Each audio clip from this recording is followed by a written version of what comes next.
Bom, e hoje o nosso bate-papo é com o advogado do agronegócio, Leandro Amaral. Leandro, boa tarde, Boa prazer tarde, recebê-lo Fabélia. aqui. Mais uma vez um prazer estar aqui, parabenizar aqui pelo novo estúdio, pela estrutura, merecido. Obrigada. E continuando aí com a missão de munir o produtor rural das melhores informações, né? Muito bom, parabéns mesmo, viu? Obrigada, e a gente tem uma honra de tê-las aqui nessa parceria, de trazer a informação para o produtor e uma informação de qualidade. E falar nessa informação, eu acho que o assunto de hoje é um assunto que interessa muito, porque tem aquela frustração de safra em função de clima. Aí tem um que pegou lá o crédito, a maioria fez, né, o uso de um crédito agrícola. Nós temos aquele que fez seguro. Qual que é a diferença? Vamos começar assim. Qual que é a diferença para a situação do crédito e do seguro? Na verdade, Fabélia, são situações assim, o seguro hoje é uma consequência da tomada do crédito. Hoje as instituições oficiais que operam com o crédito rural, elas têm ali a possibilidade de exigir, né, na hora do produtor rural tomar o crédito.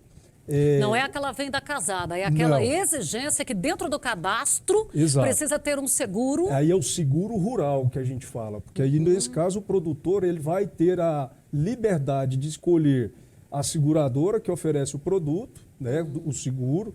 Aí temos os seguros de produtividade, seguros de custo, que é o do custeio, né? Então ele é na verdade uma consequência da tomada do crédito. Já o crédito rural, você vai tomar aquele crédito para um custeio, para, vamos falar assim, lastrear ali a sua lavoura, o ciclo da lavoura, da safra, da safrinha, ou então uma operação de crédito de investimento. Opa, eu quero comprar máquinas, eu quero investir em armazéns. Aí ele tem lá as linhas de crédito rural, que são todas disciplinadas de forma diferente de um crédito normal comercial. Da gente ir lá, a pessoa física, sem ser produtor rural, e tomar um crédito emprestado. Então, existe um regramento específico para essas operações de crédito rural. Por que isso? Porque o legislador, o governo, entende que o crédito rural é uma ferramenta de política agrícola. É o que? É fomentar que o produtor tenha capacidade de fazer ali, exercer a sua atividade e garantir, né, vamos falar assim, a alimentação mundial. Então, hoje existe essa regra e o produtor ele tem alguns direitos ali, no caso da atividade dele não ter sido bem, né, como planejado quando ele vai lá e faz o seu plantio. Mas aí quando ela não foi bem, em função de uma razão específica, não foi em função de falha humana, negligência dele. Isso, porque o que a gente tem que deixar claro aqui é que a atividade agrícola ela é de risco. O risco é inerente da atividade. O produtor ele já sabe que ele tem ali a possibilidade de ter quebra de safra. Então não é qualquer problema que vai dar ensejo ao produtor ter direito a, por exemplo, pedir nas instituições uma prorrogação do seu crédito que ele tomou ali para custear a sua lavoura. Nós temos aqui casos do ano passado de clientes que tiveram problema com granizo, perderam 10% da lavoura. Isso não dá direito a ele a poder ir lá e falar para o banco que ele está em dificuldade porque ele perdeu 10% da lavoura dele. Porque já entende que essa atividade, perder 10%, é uma perda natural. Isso, você tem que estar preparado para ela. Exato, exato. Agora, esse ano nós já temos um caso... A gente costuma ver por aí também, até diz que 5% de milho, sorgo, vai para os passarinhos. Isso aí não é perda. É inerente, né? É o risco da atividade. Agora, nós temos um caso hoje que a região aqui vem passando, que é a questão da estiagem severa, né? Com a safrinha de milho. Nós tivemos um problema, quase 50 dias sem chuva, a região. Depois teve uma chuva em meados de maio ali que acabou ainda controlando as perdas que já estavam consolidadas em quase 35%, 40%. Hoje nós temos pessoas que já perderam 50% da safrinha de milho, né? Então isso já se entende que não é um risco da atividade, é algo que é um ponto fora da curva. Que nesse caso aqui o produtor teria em tese direito, né, nas operações de crédito rural, buscar a instituição financeira para tentar fazer uma renegociação dessas operações que ele tomou para custear essa lavoura de safrinha de milho. Leandro, tem aquelas situações que deu perda de 100%, mas isso é um talhão. Quando eu tenho ali um talhão com esse problema, que a gente acompanha aí, tudo, a gente sabe, não, aquele talhão lá não vai colher nada, ou já soltou o gado, ou já vai passar, depois vai deixar lá só de massa de cobertura. Isso aí, às vezes, não entra também, porque considerando aquele talhão no todo, não chega nesses percentuais, é isso? Então, o que acontece? Não existe uma regra, vamos falar assim, objetiva, para falar em qual percentual que o produtor teria direito, né, a obter um alongamento aí do crédito. O que a gente orienta o produtor a fazer é, primeiro, se ele está percebendo ali que ele vai ter problema, ou já está passando por um problema, ele se resguardar e tomar algumas atitudes, para depois, ao final, buscar a instituição financeira e tentar entrar num consenso. Exemplo, nós estamos passando por um problema de estiagem, a minha lavoura começou a ser prejudicada. Chama um técnico, o fiscal da instituição financeira, para acompanhar a evolução dessa lavoura, lá do início da apresentação do problema. Por quê? Porque esse fiscal, ele é o olho da instituição financeira. Ele vai realmente verificar... Tem que laudar aquilo ali. Isso. Ele vai passar a acompanhar essa evolução pela instituição. Porque se a gente... E o que a gente observa é o produtor fazer um laudo só com o agrônomo dele, a hora que ele vai lá na instituição financeira, a instituição já vai colocar em xeque, em dúvida. Mas esse laudo você fez sozinho, tinha que ter me chamado. Então, a primeira coisa, chamar a instituição para acompanhar essa lavoura. Fazer ata notarial em cartório, chamar um tabelião para ir lá na lavoura dele. E o tabelião tem fé pública. Ele vai olhar, tem uma lavoura aqui, ele vai fazer uma medida diária do que é que tem de área plantada. Vai tirar foto, vai carimbar as fotos com o selo do cartório. Então, tudo isso são coisas que depois não vão poder questionar, porque o tabelião tem fé pública. Hoje a gente faz uso da tecnologia, drone. Eu ia te questionar isso aí, que drone, praticamente todo mundo tem um drone.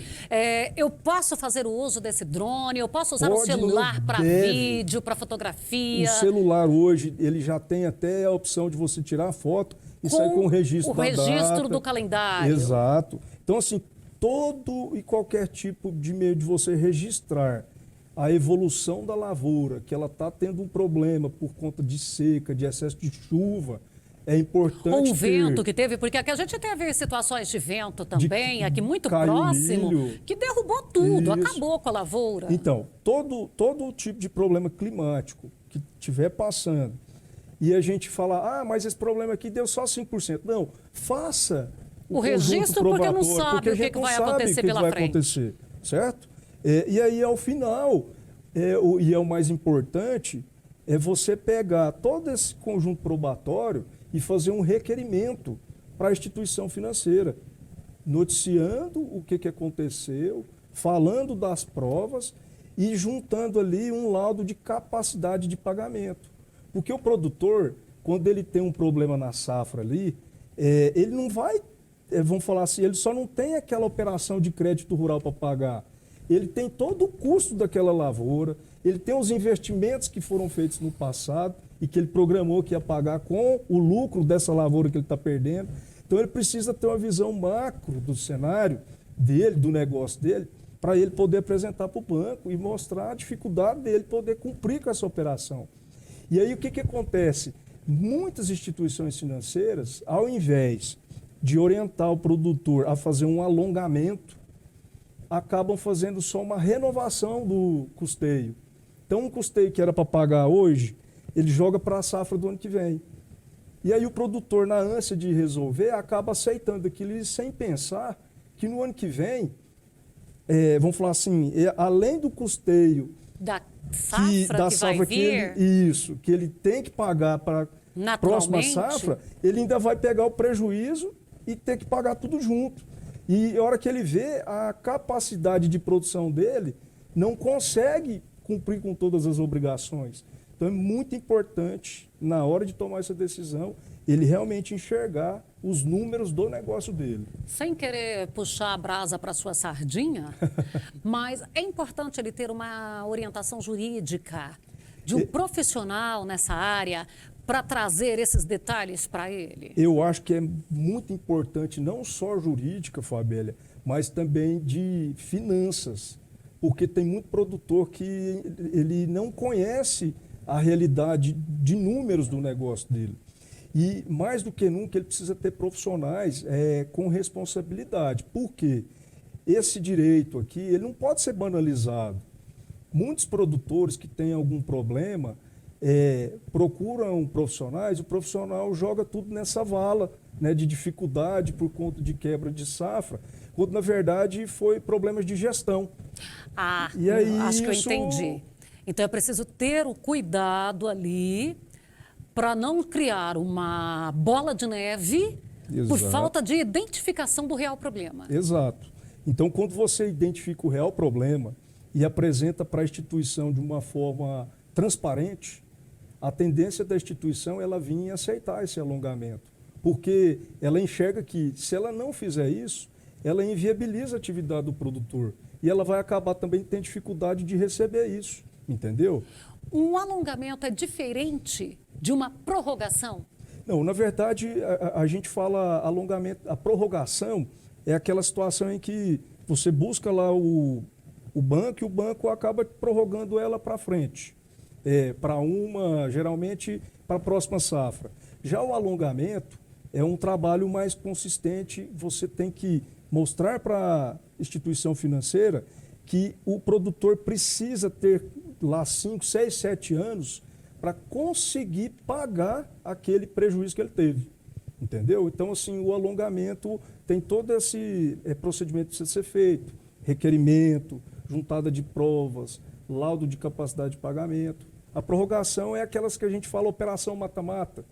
Você acaba, o gerente fala, não, paga aqui e eu já renovo um custeio para você aqui para o ano que vem. Aí eu fico aliviada agora, aceito. Mas o ano que vem, aquele prejuízo, o produtor não consegue absorver ele numa safra só. Vamos imaginar assim, eu ganho R$ 1.500 por mês. Aí, num determinado mês lá, eu tive um problema de saúde e não consegui pagar, paguei só R$ 500 das contas. No mês que vem, eu tenho os 1.500 normal de conta, mais 1.000.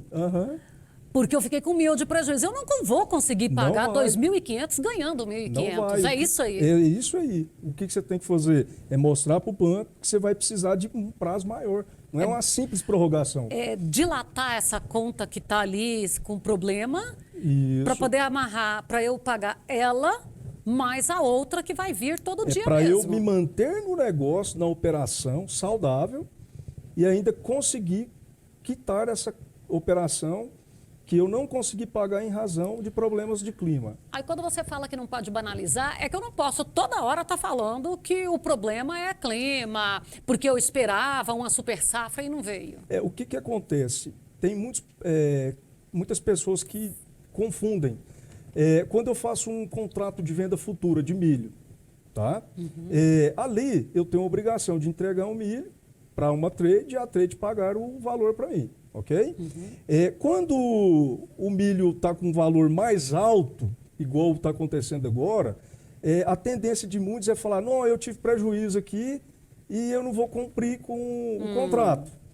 Então, o que a gente percebe é que tem muitos... Isso, que é a conveniência. Não estou generalizando, mas tem alguns que querem fazer isso. E aí já são orientados de forma errada. Por quê? Esse tipo de operação, ela não é abarcada pelo Manual de Crédito Rural. Essa operação, ela é disciplinada pelo Código Civil. Então, ela não tem ali um direito de alongamento em razão de problemas climáticos, como previsto no Manual de Crédito Rural. Nesse caso aqui, o que vai acontecer? Esse produtor que realmente teve problema de quebra de safra e não vai conseguir cumprir com a trade, ele terá que procurar a trade, mostrar para ela que teve esse problema e tentar negociar. Se ele não fizer isso, ele vai ter que enfrentar o Poder Judiciário, porque aí realmente ele teria direito a obter lá, vamos falar assim, uma rescisão do contrato, porque ele teve um problema real, né, e não consegue cumprir. E não é justo ele pagar o washout, que é vamos falar assim, uma multa alta para quem realmente não teve a intenção de não cumprir contratos. E nesse momento de... Isso aqui agora é uma pergunta leiga, nosso tempo já está ficando aqui curtinho. Se a minha negociação é com trade, não tem nada de crédito rural nem nada, e eu estou com um problema lá, é importante que eu comece já uma negociação prévia antes de finalizar isso aí? Eu posso já começar a negociar, conversar? O que acontece? Na prática, a gente sempre orientou a ser transparente com as pessoas que a gente tem obrigação financeira. Então, se você realmente está com um problema...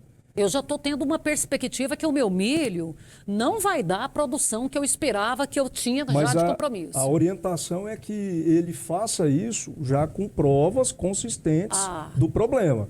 Porque a tendência é que a trade olhe isso assim, com aquele olhar de que ele está, na verdade, querendo obter um proveito por conta do aumento da commodity, em relação ao que ele fechou o contrato. Então, assim, para buscar a trade, ele realmente precisa estar o quê? Assessorado e com provas robustas daquela incapacidade de cumprimento. Convincentes mesmo. Mas deixando claro que é um tipo de operação que não é disciplinada pelo Manual de Crédito Rural, tá? E então ele não tem um direito de alongamento como ele tem quando é uma operação de crédito. De entrega. Isso. Aí é a disciplina do Código Civil, teoria de imprevisão.